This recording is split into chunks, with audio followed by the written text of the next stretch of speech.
കാനഡയിലെ ലിബറൽ പാർട്ടിയുടെ നേതൃമത്സരത്തിൽ mark Carney വിജയിച്ചു. ജസ്റ്റിൻ ട്രൂഡോയുടെ പിൻഗാമിയായി കാർണി പ്രധാനമന്ത്രിയാകും.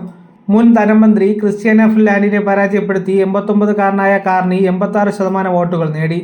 1,52,000-ൽ താഴെ അംഗങ്ങൾ മാത്രമാണ് മത്സരത്തിൽ പങ്കെടുത്തത്.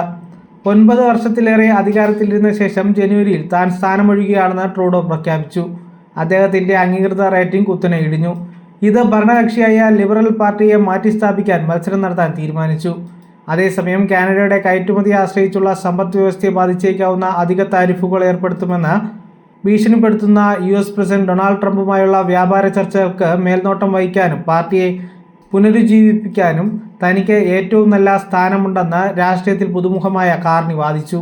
രാഷ്ട്രീയ പശ്ചാത്തലമുള്ള ഒരു പുറത്തുനിന്നുള്ളയാൾ കാനഡയുടെ പ്രധാനമന്ത്രിയാകുന്നത് ഇതാദ്യമാണ് എന്നതിലേക്ക് കാർണിയുടെ വിജയം അടയാളപ്പെടുത്തുന്നു.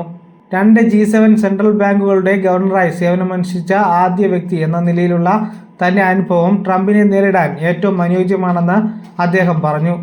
നേരിന്റെ വാർത്തകൾ നിങ്ങളുടെ വിരൽത്തുമ്പിലെത്താനായി സാഗ് ന്യൂസ് ചാനൽ സബ്സ്ക്രൈബ് ചെയ്തും ഷെയർ ചെയ്തും ഒരു ശരിയായ മാധ്യമ നിലപാടിനൊപ്പം നിൽക്കാൻ ഞങ്ങൾ നിങ്ങളെ ക്ഷണിക്കുന്നു.